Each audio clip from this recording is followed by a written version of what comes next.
Hello my dears, मेरे प्यारे प्यारे बच्चों, कैसे हो सब लोग। आशा करते हैं ठीक होंगे और फिर बहुत जोश के साथ सब पढ़ाई लिखाई अपना कर रहे होंगे। और ये भी आशा करते हैं कि कल का जो लेक्चर था, सॉरी कल नहीं परसों का, एक्चुअली कल जो है ना थोड़ा सा ज़्यादा वर्क्स के कारण से, वर्क्स में इंगेज होने के कारण से मैं कल लेक्चर अपलोड नहीं कर पाया था। ठीक है, उसके लिए बहुत बहुत sorry. I hope you don't mind my dears. हम लोग का सिलेबस कवर अप हो जाएगा, चिंता करने का कोई ज़रूरत नहीं है। अभी हम लोग 6 लेक्चर में ही एक चैप्टर ख़त्म कर दिए हैं, है ना, वो भी आधा आधा घंटा का क्लास में। और बिल्कुल भी कुछ भी नहीं छोड़े हैं, स्किप तो नहीं किए हैं कुछ भी, सारा चीज़ हम लोग इन डिटेल्स में पढ़े हैं। तो आज जो है हम लोग शुरू करते हैं। देखो, परसों के बाद जो टॉपिक था class 12 biology sexual reproduction and flowering plants का माइक्रोस्पोरोजेनेसिस वाला टॉपिक, ठीक है।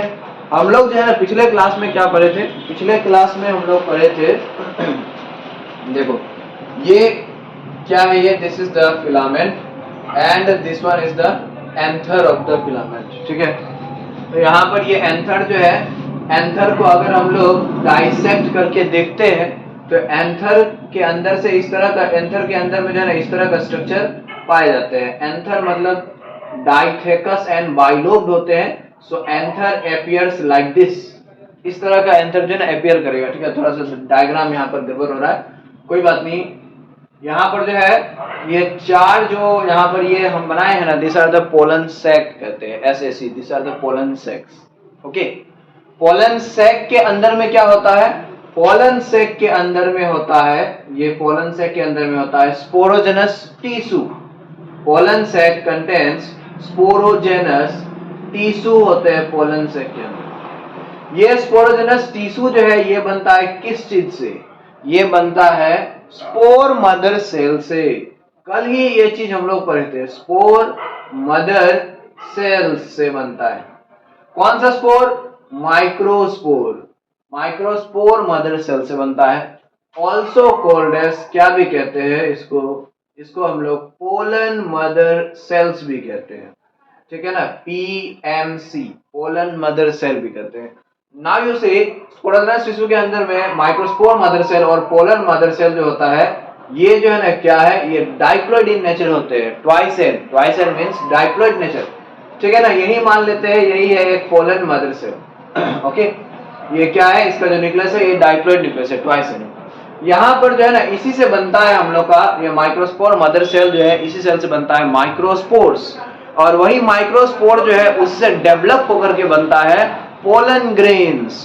तो यहाँ पर ये पोलन मदर सेल जो है, इससे यहाँ पर बनने वाला है अभी पोलन ग्रेन्स, यानी कि माइक्रोस्पोर, पहले माइक्रोस्पोर बनेगा उसके बाद जो है फिर पोलन ग्रेन्स बनेगा, ओके। तो कैसे बनता है ये पोलन मदर सेल जो है, ये डाइप्लॉइड इन नेचर होता है। इसमें जो है ना सबसे पहले क्या होगा, इसमें सबसे पहले होता है meiosis cell division, meiosis 1 cell division. Meiosis 1 cell division के कारण से यहाँ पर ये एक पेरेंट सेल जो है इससे बन जाता है 2 daughter cell. And now you see you might have learned that this meiosis 1 जो है ना, meiosis occurs in 2 stage. Meiosis 2 stage में होता है, मियोसिस 1 और मियोसिस 2। मियोसिस 1 जो है इसको हम लोग रिडक्शनल डिवीजन भी कहते हैं। मियोसिस 1 को हम लोग रिडक्शनल डिवीजन भी कहते हैं। क्यों, क्योंकि यहाँ पर जो है ना क्रोमोसोम नंबर क्या होता है, रिड्यूस होता है। इसमें देखो ये पोलन मदर सेल जो है ये क्या है, डाइप्लॉइड। लेकिन यहाँ पर इसमें जो ये आया ना, ये जो 2 सेल बना, इसमें क्रोमोसोम नंबर क्या होगा, chromosome number will be reduce to half. That is ये दोनों सेल जो है क्या होगा, हैप्लॉइड नेचर के होंगे, ठीक है। मियोसिस 1 से आधा में रिड्यूस हो रहा है ना क्रोमोसोम नंबर, ट्वाइस n से n में रिड्यूस हो रहा है, that is why reductional cell division कहते हैं। अब यहाँ पर फिर होता है ये दोनों सेल में मियोसिस 2 सेल डिवीजन होगा, ये दोनों सेल के साथ meiosis 2 cell division. Now you see meiosis 2 cell division is also called as equational cell division. Equational cell division भी कहते हैं, क्योंकि इसमें क्या होता है, इसमें यहाँ पर जितने क्रोमोसोम नंबर है ना, यहाँ पर जो ये पेरेंट सेल है इसमें जितने क्रोमोसोम नंबर है उतना ही क्रोमोसोम नंबर वाला यहाँ पर 2 सेल बनेगा, उतना ही क्रोमोसोम नंबर वाला यहाँ पर 2 सेल बनेगा। सो यहाँ पर जो है ना देखो 2 सेल बना, यहाँ पर भी जो है इससे 2 सेल बना, लेकिन ये दोनों सेल में क्या है, ये दोनों सेल एन ही होगा। मतलब जितना क्रोमोसोम नंबर यहाँ पर है उतना ही ये दोनों में होगा, जितना यहाँ पर है इस पेरेंट सेल में उतना इसमें भी होगा। That is why equational cell division कहते हैं। And that is why meiosis 2 जो है ना इसको हम लोग same as, similar as, same तो नहीं बोल सकते, similar as mitosis cell division हम लोग कह सकते हैं। ठीक है, अब यहाँ पर ये जो 4 को यहाँ पर जो प्रोड्यूस हुआ है ना, दिस 4 आर द माइक्रोस्पोर्स। यही 4 जो है, यही 4 है माइक्रोस्पोर्स हमारा। यही 4 से जो है ना हर एक से क्या होगा, हर एक माइक्रोस्पोर डेवलप होकर के बनेगा पोलन ग्रेन में। ठीक है, इससे बनेगा pollen grain, pollen pollen pollen में। नाउ यू सी ये 4 माइक्रोस्पोर्स जो यहाँ पर होते हैं ना, ये 4 माइक्रोस्पोर्स किस तरह से अरेंज रहता है, they are arranged in the form of a tetrad. They are arranged in the form of a tetrad. इस तरह से जो है टेट्राड के फॉर्म में, यानी कि इस तरह से जो है ना देखो ये क्यूबॉइड के शेप के फॉर्म में अरेंज रहता है। That is why this structure can be called as microspore tetrad कहते हैं। ये चारों क्या है, माइक्रोस्पोर है। माइक्रोस्पोर 4 एक तरह एक साथ में है, इस तरह से क्यूबॉइडल शेप बना करके, that is why microspore tetrad कहते हैं। और ये चारों माइक्रोस्पोर जो कि हैप्लॉइड इन नेचर होते हैं, they will remain connected with each other by the help of क्या, by the help of a material जो हम लोग पढ़े थे, कल ही पढ़े, परसों पढ़े थे हम लोग पिछले क्लास में, कैलोस। कैलोस कहते हैं, ठीक है ना। अब ये कैलोस जो है, कैलोस को डिसॉल्व करेगा कौन, कैलोस को डिसॉल्व करता है कैलेस एंजाइम। और ये कैलेस एंजाइम कहां से प्रोड्यूस होता है, of you might be remembering, कहां से प्रोड्यूस होता है, ये टेपिटम से। एंथर का जो 4 वाल लेयर होता है उसमें जो टेपिटम होता है, पिछले क्लास में ही पढ़े थे, वही टेपिटम सेल लेयर जो है ना वो प्रोड्यूस करता है कैलेस enzyme. and this callus enzyme dissolves this callose material that is present in between these microspores। ठीक है, तो ये है हमारा माइक्रोस्पोरोजेनेसिस। माइक्रोस्पोरोजेनेसिस मतलब क्या होता है, it is the formation of microspores. Microspores from कहां से, from microspore mother cell that is present inside the pollen cell. ठीक है बच्चों, यहां तक ये कॉपी कर लो फटाक से, कुछ भी इंक्वायरी हो पूछा करो हमसे। अब हम लोग क्या पढ़ते हैं, अब हम लोग पढ़ते हैं कि माइक्रोस्पोर जो अभी बना ना, माइक्रोस्पोर से पोलन ग्रेन आखिर कैसे बनता है। यही है हम लोग का मोस्ट अवेटेड है ना टॉपिक, मोस्ट अवेटेड चीज, कि आखिर माइक्रोस्पोर से पोलन ग्रेन कैसे बनता है। तो लेट अस सी हियर, यहाँ पर हम लोग एज्यूम करते हैं, देखो this is the microspore tetrad, this is the microspore tetrad. ये सब सारे माइक्रोस्पोर टेट्राड जो है, इसमें जितने भी सारे ये माइक्रोस्पोर्स है, सब क्या है, all are haploid in nature. ठीक है, अब और यहाँ पर जो है कैलोस लेयर होता है, ये कैलोस मटेरियल होता है ये चारों के बीच में। इसमें क्या होगा, इसमें यहाँ पर आएगा कैलेस एंजाइम। कैलेस एंजाइम के कारण से ये चारों माइक्रोस्पोर्स जो है ना, दे विल गेट सेपरेटेड। ये चारों माइक्रोस्पोर जो है ना सब क्या हो जाएगा, सेपरेट हो जाएगा एक दूसरे से, सब अलग अलग हो जाएगा। इसमें से हम लोग एक यहाँ पर माइक्रोस्पोर कंसीडर करते हैं, let us suppose this one microspore. इस माइक्रोस्पोर के अंदर में ना हम लोग देखते हैं दिस इज द माइक्रोस्पोर, है ना, इसको थोड़ा सा हम लोग बड़ा कर दिया, and this is the nucleus of the microspore. यहाँ पर क्या होता है कि इसमें जो है ना एक बार माइटोसिस सेल डिवीजन होगा। ठीक है, 1 माइटोसिस सेल डिवीजन इसमें होगा। और एक बार अगर माइटोसिस सेल डिवीजन हो तो एक से कितने बनते हैं, एक से बनेगा, एक सेल से बनेगा 2 सेल। लेकिन यहां पर जो है ना 2 सेल तो बन जाएगा, दिस इज द न्यूक्लियस, ये एक बड़ा सा सेल है और इसका ये न्यूक्लियस है। और दूसरा सेल जो यहाँ पर बना ना, देखो माइटोसिस हो रहा है तो ये पेरेंट सेल से 2 सेल बनना चाहिए ना, 2 सेल बनेगा, ओके, नो डाउट 2 सेल यहाँ पर बनेगा। लेकिन ये एक सेल है और दूसरा सेल जो है वो क्या होता है, वो थोड़ा सा स्मॉलर इन साइज होता है, and it remains inside the cytoplasm of this cell, of this bigger cell. ठीक है, इसका न्यूक्लियस हम यहाँ पर ऊपर में थोड़ा सा बनाते हैं। ये देखो यहाँ पर ये एक दूसरा सेल है, और ये दूसरा सेल जो है ना थोड़ा सा क्या होगा, स्पिंडल शेप का होगा ये दूसरा सेल, एंड ये दूसरा सेल का ये है nucleus. Okay, this cell, this smaller cell is called as, हम लोग इसको कहते हैं जेनरेटिव सेल कहते हैं, और ये जो बड़ा वाला सेल है ना इसको हम लोग कहते हैं वेजिटेटिव सेल कहते हैं। You see this larger cell has abundant amount of cytoplasm and this smaller generative cell which is spindle in shape has very much less amount of cytoplasm। इसके अंदर में साइटोप्लाज्म कम होगा। ये बड़ा जो सेल है ना वेजिटेटिव सेल, इसके अंदर में साइटोप्लाज्म बहुत ज्यादा मात्रा में होगा।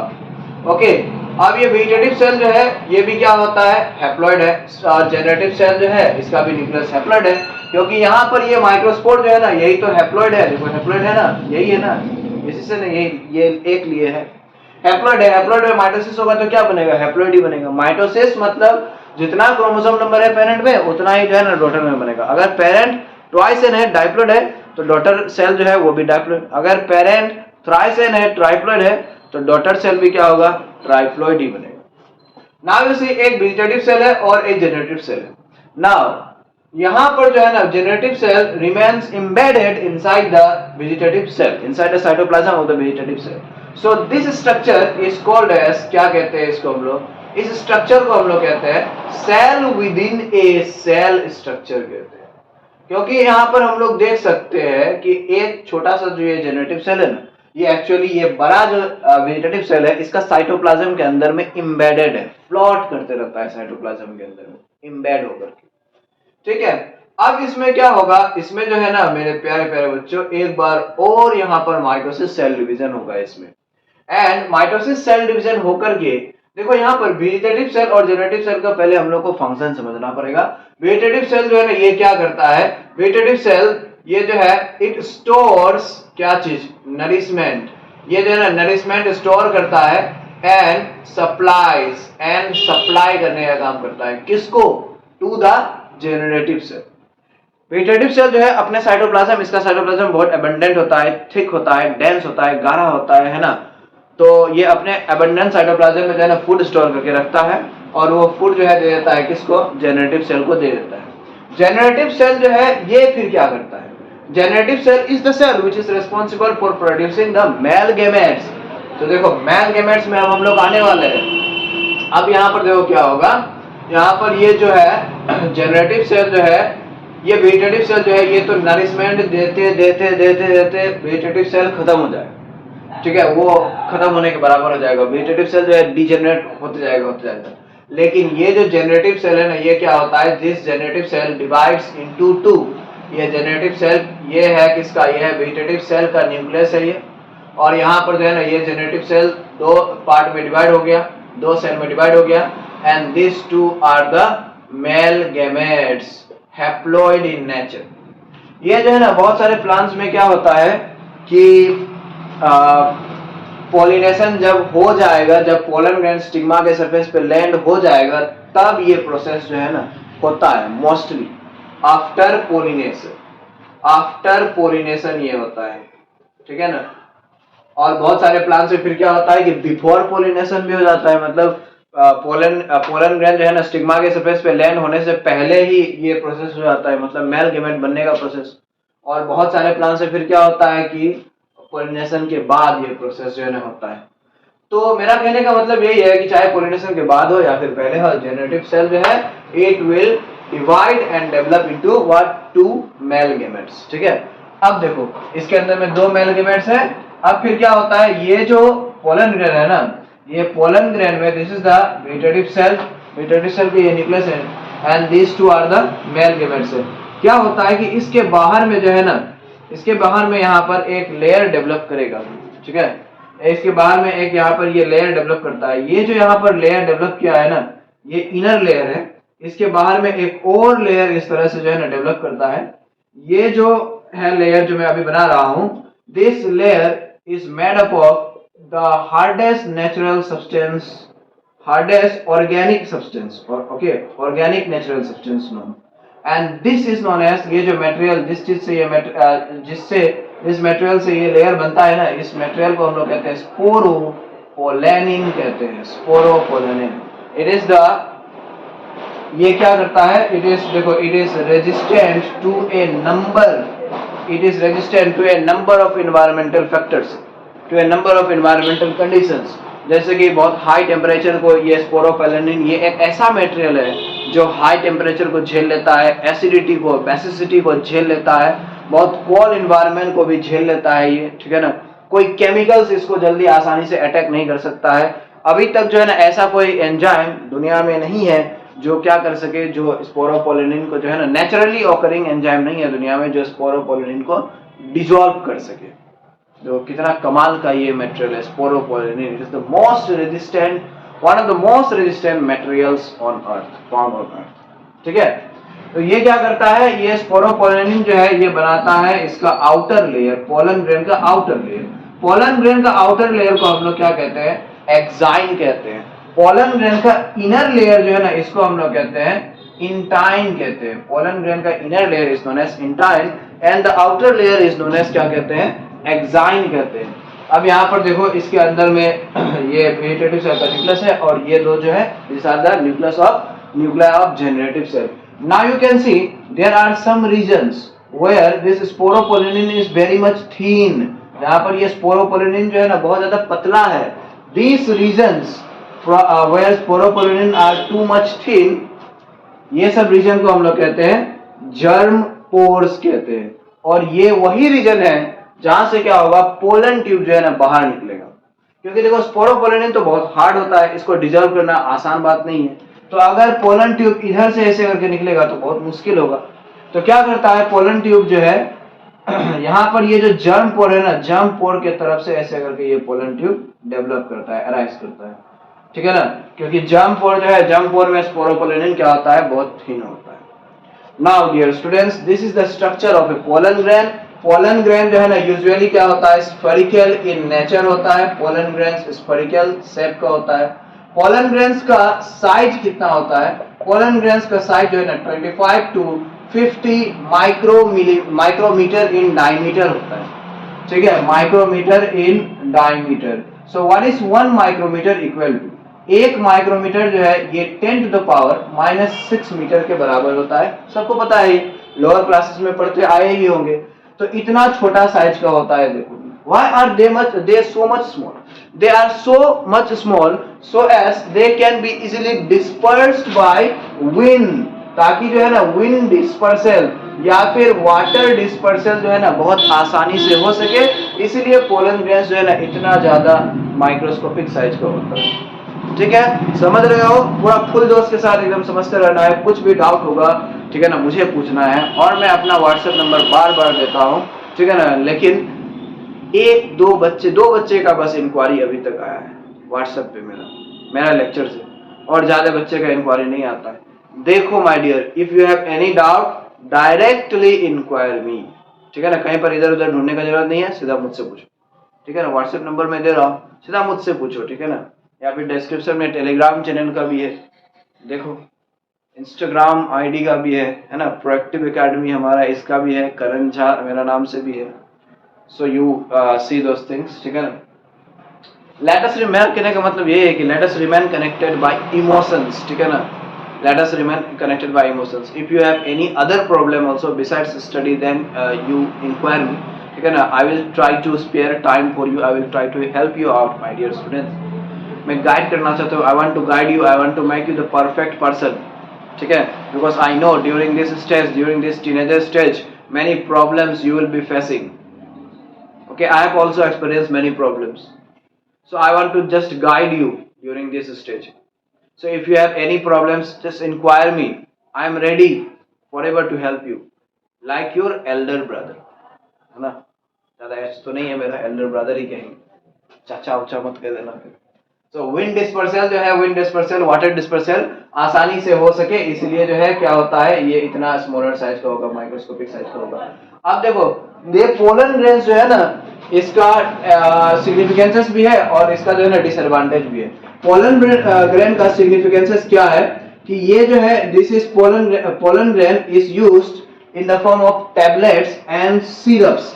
बहुत फॉरेन कंट्रीज में जो है ना, या फिर इंडिया में भी, हमारे इंडिया में भी जो है हर्बल मेडिसिन में यूज किया जाता है। टेबलेट्स एंड सिरप्स में जो है ना यूज किया आता है, टेबलेट्स एंड सिरप्स के फॉर्म में जो है ना अवेलेबल है मार्केट में, यूज किया आता है, ठीक है ना, क्या करने के लिए, पोलन सिरप, पोलन टेबलेट, ठीक है ना, इस तरह से अवेलेबल है। ये क्या करता है, इट बूस्ट अप स्टेमिना, ये हमारा स्टेमिना एंड परफॉर्मेंस, ठीक है ना, ऑफ एथलेट्स, एथलेट्स का परफॉर्मेंस को जो है ना बूस्ट अप करता है। फिर जाके इसीलिए जो है they are also used for feeding race horses, जो रेस हॉर्स होता है ना, जानते हो ना, घुड़सवारी जो करता है, रेस जो लगता है, रेस हॉर्स, वो सबको भी खिलाया जाता है।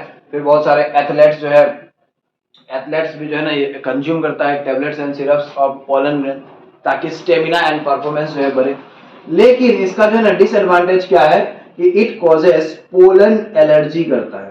ये जो है ना, इससे क्या होता है, इससे पोलन एलर्जी होता है व्हेन इनहेल्ड, जब इसको हम लोग इनहेल करते हैं तो क्या होगा, पोलन एलर्जी होगा, मतलब एलर्जी होगा, ठीक है।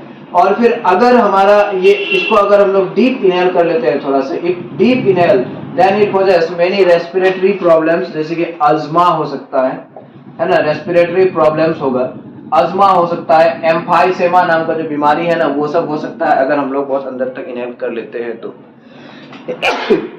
सॉरी। फिर देखो, अगर डीप इनहेल कर लेते हैं तो क्या होगा, रेस्पिरेटरी प्रॉब्लम्स होगा और पोलन एलर्जी होगा। ये सब सारे क्या है, this are the disadvantages of inhaling pollen grains. Okay, now you see pollen viability एक टर्म है। What is the meaning of pollen viability? Pollen viability का मतलब क्या होता है कि देखो, इसके अंदर में, पोलन ग्रेन के अंदर में क्या होता है, मेल गमेट होता है ना, तो हर एक पोलन ग्रेन का जो है ना अपना एक लाइफ स्पान होता है, ठीक है, हर एक पोलन ग्रेन का अपना एक लाइफ स्पान होता है, जिसके अंदर तक क्या होता है, ये मेल गमेट जो है सरवाइव करके रह सकता है। ये वेराई करता है हर एक प्लांट का, हर एक पोलन ग्रेन का, हर एक प्लांट का पोलन ग्रेन जो है उसका अलग अलग होगा, इसका जो लाइफ स्पान है, टाइम जो है, पोलन वायबिलिटी पीरियड जो है, ठीक है ना, सबका अलग अलग होगा, ठीक है। कोई कोई पोलन ग्रेन्स 2000 ईयर्स तक कभी पाया गया है, कोई कोई पोलन ग्रेन्स जो है ना बहुत कम वायबिलिटी पीरियड भी होता है, बहुत जल्दी एकदम ये हो जाता है।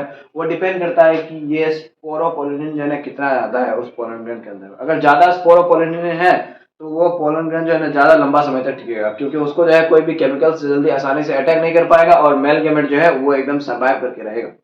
तो पोलन वायबिलिटी मतलब कि पोलन ग्रेन का लाइफ स्पान की तरह है, ठीक है।